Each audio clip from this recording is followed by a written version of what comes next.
during that break, when Will and I took a break, I went and I reached out to that ex to try to get closure, and he left me on red, and I was like so humiliated and so embarrassed.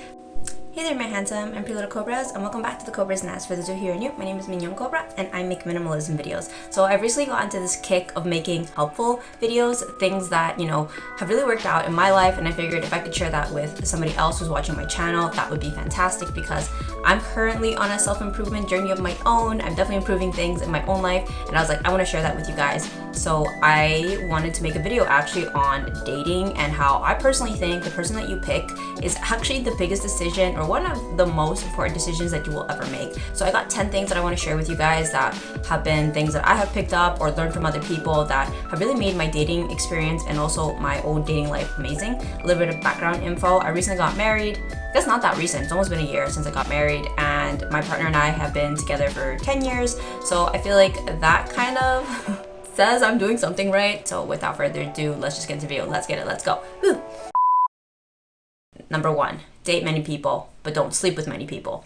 And I think this might be more of a female tip. I don't know if with the whole red pill community and you're a stud if you sleep with a lot of women, but I'm just gonna speak from a women's perspective. I think it's perfectly okay for you to definitely go on lots of dates. There's really no other way to know what you like and don't like unless you go on lots of dates. But I really don't think that you should feel obligated to sleep with someone, in a sexual context if that's not something that you want to do. I think that society puts kind of like this narrative that if you go on a date with someone, you owe them certain things, you owe sleeping with them, but I don't really think that that's the case. And I actually got this tip. I started watching these videos by Brianna Lee, and she gave that tip, and she's like, you can definitely date a lot of people, but you don't owe anyone sex. And I was like, oh, that is amazing. And I kind of wanted to share that tip as well, because you are definitely allowed to go on a first date and a second date, and it doesn't have to be anything beyond that. And I think that dating lots of people is the only way to figure out what you do and do not like. I think that we all can think back to our exes and think, because of that experience, I know what I like and what I don't like. So I just kind of wanted to put that out there. As somebody who grew up without the internet, no one was giving out this kind of advice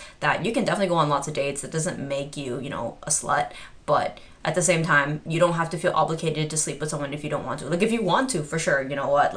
I don't understand hookup culture, but if that is your thing, go for it. I'm not here judging anybody, but I'm just saying, what was really liberating was this understanding that you didn't have to have those two things attached. You can go on lots of dates. You don't owe anyone sex. Okay, number 2, vet people by standards that matter to you, not your friends, not your parents. And so I know that maybe this might be different for different cultures. I know some cultures are really big on having your parents pick your significant other for you. So I'm not going to speak to that. I'm going to speak from a Western perspective, that picking somebody that you will spend the rest of your life with will probably be best picked if you operate from what works for you. Picking your significant other to please your parents might be great for the first maybe 20 years of marriage, but when your parents pass, you're the one who still be with them. On that other side, your friends have different taste from you. Picking your significant other based on your friend's opinion, I don't know, I just feel like it's a recipe for disaster. I know a lot of people talk about, well, your friends can see something that sometimes love is blind and you can't see it, which I think is true, but you're going to have to live with the consequences of picking someone that your friend found attractive and your friend thought was a great catch, not really you. I mean, if it overlaps, fantastic, but I don't know, I really wouldn't want to be picking my significant other on what my best friend thinks. I love my best friend, but I'm not gonna have her pick my significant other. This is coming off really weird. No, but this is the honest truth. I figured I'd be real and I'd be honest and I'd tell the truth. I do value what my parents think of my significant other, but the vetting happens by my standards. When I was picking people that I wanted in my life, I was I want to pick people that really resonate with me, people that, these are the standards that I hold myself up to. And that obviously took time. A good example I can think about is when I realized with my first significant other is that they didn't like to work out. They were a couch potato. They just wanted to game all day when they weren't in school. And I realized that didn't suit me. I'm a really active person. I love working out and lifting weights. So I told myself after that relationship, everyone else that came after had to be a gym rat. They had to value exercise. They had to value nutrition. They had to value taking care of their body. It didn't help that towards the end of our relationship, that person took up smoking too. I was like, is being a couch potato not enough? You have to throw in smoking in as well. That's another thing. I don't smoke and I don't drink, so it would make no sense for me to see someone who had those values. Could you imagine the fights that we'd have? So if those things seem very obvious, I feel like that applies to many areas of your life. You should vet someone by standards that you live by, because this whole opposites attract, it's cute, but on a day-to-day basis, I don't think you're gonna find their bad boy behaviors fun long term. Okay, number 3, only date with marriage in mind.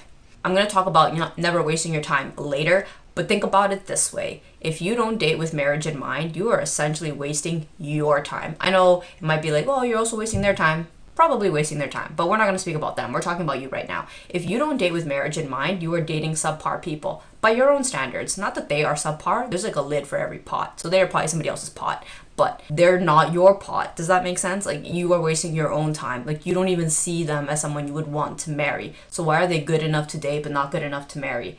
Not that there's anything wrong with them, but like, why are you wasting your own time like that? Like, why would you do that to yourself? That's something that was really important to me. I always felt like I didn't want to waste my own time, especially because women have a lot of societal pressures. You know, we gotta bag somebody and be done by 30. Obviously, this is also ridiculous, but there's a lot of pressure on women to be faster. So if you are wasting your own time dating dudes who you don't see as marriage material, let's be real, they're gonna feel it too. And they also probably don't want to marry you either, because you're not giving 101%, because you don't see them like marriage. And since you don't see them like marriage, you're not gonna start asking the hard questions earlier. Does that make sense?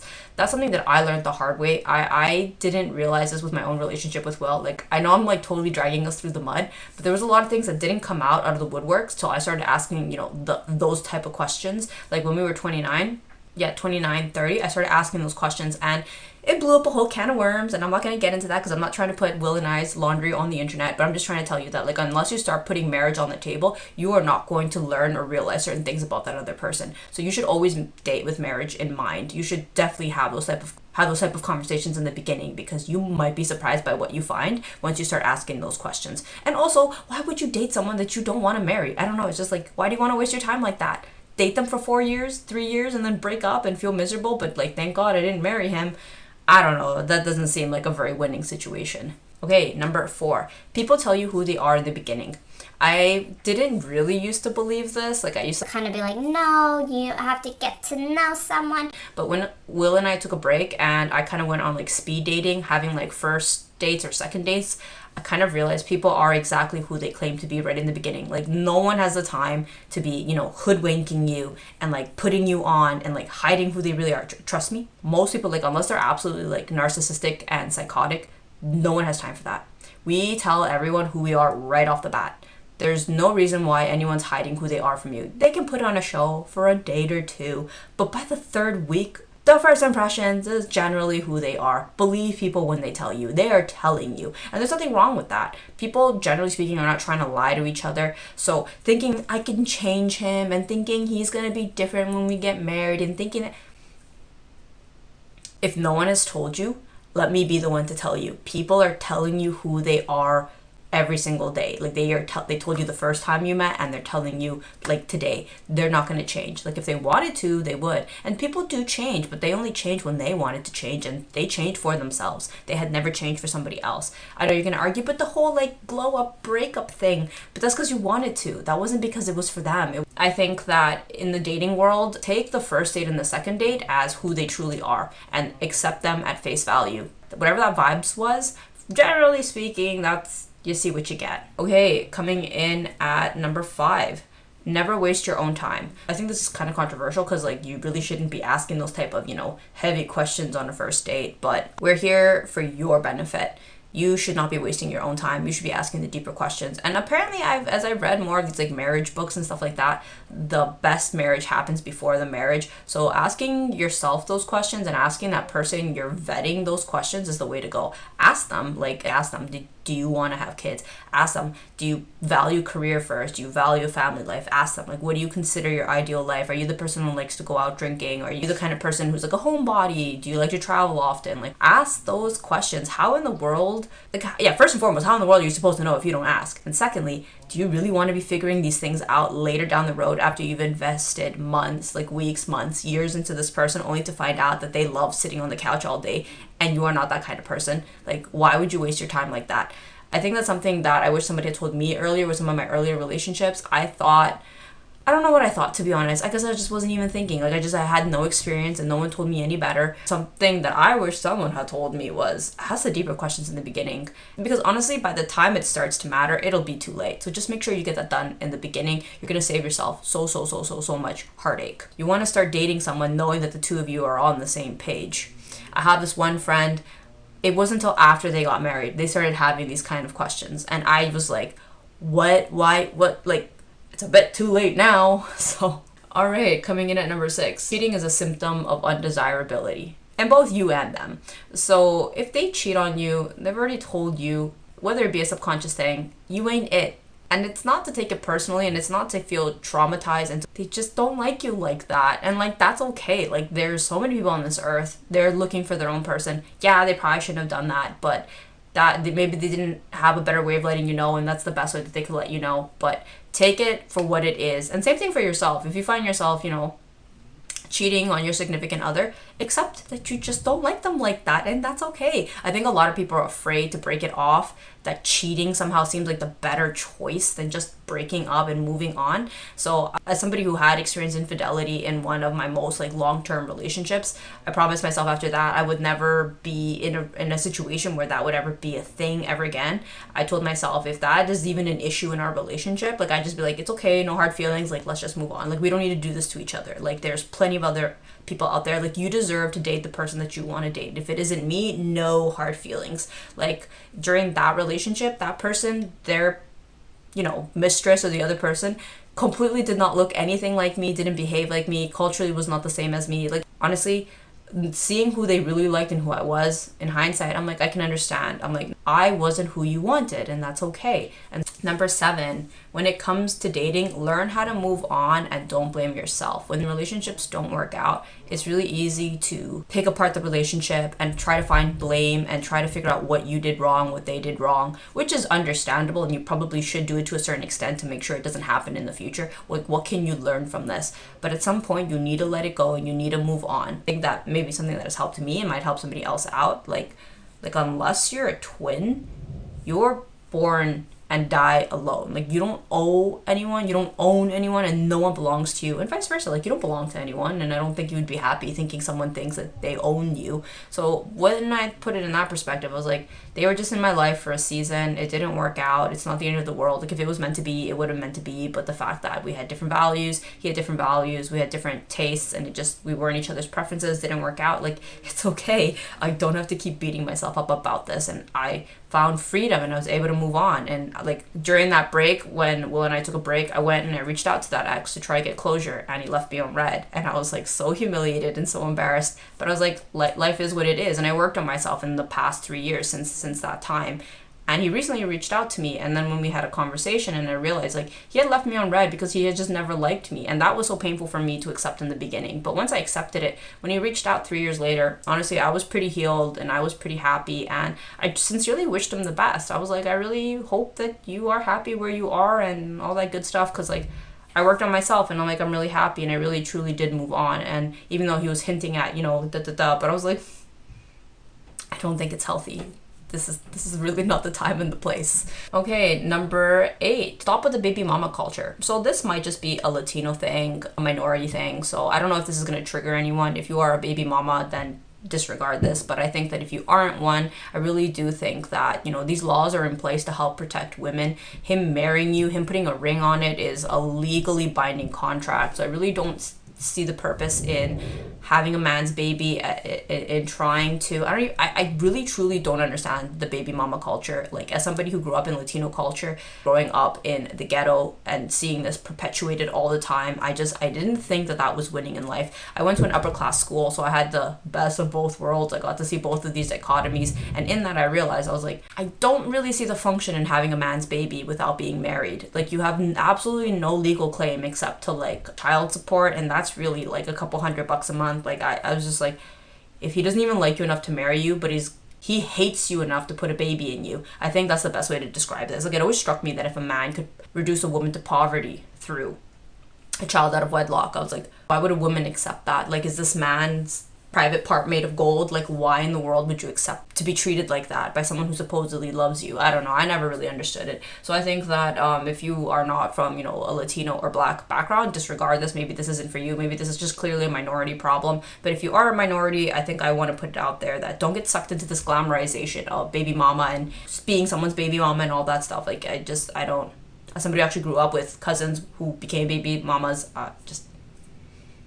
I don't know. We need to stop with the glamorization of this. That is a lot of suffering on the part of the woman and on the child. Okay, number 9. Your best characteristic should be at the top of somebody else's wish list. So there is plenty of times where it's a red flag and it's a this. There's no such thing. There's actually really no such thing. Your best characteristics or the things that you value in yourself is actually going to be something that someone really values. You know, I'm super hardworking, for example. Let's just say that could be someone's red flag. They're married to their work and they're obsessed with working and all they care about is their career, versus this could be a green flag. Wow, he's so ambitious. She's so ambitious. She's so hardworking. Like, she brings home the bread. She's a provider. She's financially responsible. So like literally the same thing except for abuse. I really don't think that is a green flag in anyone's book. Nuance, Nellies, like, let's have a little bit of discernment. But generally speaking, you want to find someone who finds your best characteristics at the top of their desirability. Like, if the person's like, oh, I really want someone who's good at cooking. I really want someone who is da-da-da-da. Like, you would want to find someone who values those things in you. I think that makes for a really good partnership. Like, I remember all my friends around me used to say about, like, my first, they were like, wow, you're so lucky that you found a man who cooks. I hated the fact that he cooked. That makes me sound so ungrateful, but like legit, I hated that this man, all he did was talk about food. And I was like, could we please like talk about something else? Like, I don't care for food like that. Like, I don't have that kind of relationship with food. So just because your friends and your family are telling you like, wow, like what up, I don't even know what you call it, like you bagged him, it's like, no, you really should be finding someone that you really like. Like, my parents sometimes are in shock at how hardworking Will is. Like, sometimes I joke and I'm like, get to work, mule. But I love that. That has been my absolute favorite thing about Will. Will is extremely disciplined. He's very hardworking to the point where it's obsessive, but I have an obsessive personality, so I love that about him. So that's what I think, that's what I'm trying to say. Like, you really should find someone who loves those characteristics in you instead of holding it against you. Like, I remember my first criticized, why the hell was I studying all the time? And I remember having to explain to this man, it's because I want to go to med school. And I remember him thinking like, I don't understand, like that's really stupid. So you really want to find someone who supports your goals, ambitions, and dreams, because why would you want to have a boyfriend or like a husband who tells you you're an idiot for wanting X, Y, and Z? Like, it makes no sense. Okay, coming in at number 10, value loyalty over novelty. This is an Alex Hormozy quote. Okay, I didn't come up with this. And I will admit it, I actually did not understand this either growing up. I really thought that, you know, the more higher up you are in society, the more privileged you are to get to experience novelty, and loyalty is something that society pushes on people. But when he phrased it, and as somebody who has been in a 10-year long relationship, man nailed it. That's exactly what it is. And that is something that we should all be striving for. Value loyalty over novelty because of the longevity behind it, behind the benefit that you gain from that relationship, that the two of you gain from that relationship. Think about it. If you're constantly watering a new plant every single time, did any plant ever grow? No, it didn't. But if you only had one plant and you're constantly watering the hell out of this plant every single day, you're going to have one massive tree by the end of your relationship. You're going to have this beautiful relationship that has blossomed into something huge. And you know, if I think about this, so I went on one date with this one guy, and I remember he was talking about how like he was really upset that his previous relationship had ended, because now it's like, I spent so many years with that person and we've accumulated so many pictures of all of our travels together, and now I have to find someone new to go to places, when I wish that I could have had an album full of all of our memories with just one person. Like, he didn't want chapters in his life with like different people in his book. Like, that wasn't what he wanted. And I remember thinking, that's an interesting way to look at this, and it is so true. Like, from when I finished university all the way up till I finished med school in these past 10 years, all of my travel photos are all Will. And anytime I refer to a place, I can talk about it with Will. Do you remember when we were in our 20s and we went here and we went there and we did this and we did that? It's like, it's literally one person. I don't have to like explain my life chapters to a new person every time somebody new enters into my life. The loyalty will benefit you in the long run. That whole novelty, constantly trying something new, I feel like it's old really fast. Like, if you've ever tried something, the constant novelty behind something makes each thing not really worthy or feel very valuable, as opposed to when you have loyalty, you know, that one thing that's stuck by your side. That's impressive. That's the thing where you think like, wow, like I'm so glad that that thing is in my life, versus something new all the time. None of it really has any value. So take that as you will, but I think that having that in the back of your head, thinking, you know what, I would rather invest in one person and go the distance as opposed to changing out your new girlfriend or boyfriend every couple months. Like, I don't know, doesn't really seem like a win. Which is different from serial dating. Like, you're dating to figure out what you do and do not like. Like, if that's where you're at, that's different. But if you're gonna be constantly changing girlfriend and boyfriend all the time and not really learning from the experience because you're chasing the tail, you're chasing the next high, and you don't even know how to appreciate or value, or that isn't the thought that you're in. Like, you're not thinking, I'm dating for something long term. You're just thinking, I'm tired of this one, I want a new one, like I don't want to be stuck in one place. I really feel like that robs you from the beauty of loyalty, because when you have loyalty, you have one person who cares about you deeply, which is not something that you'll find in constantly chasing tail. I hope that this video could have helped anybody else out, and I will see you guys in the next one. Thanks for watching. Bye!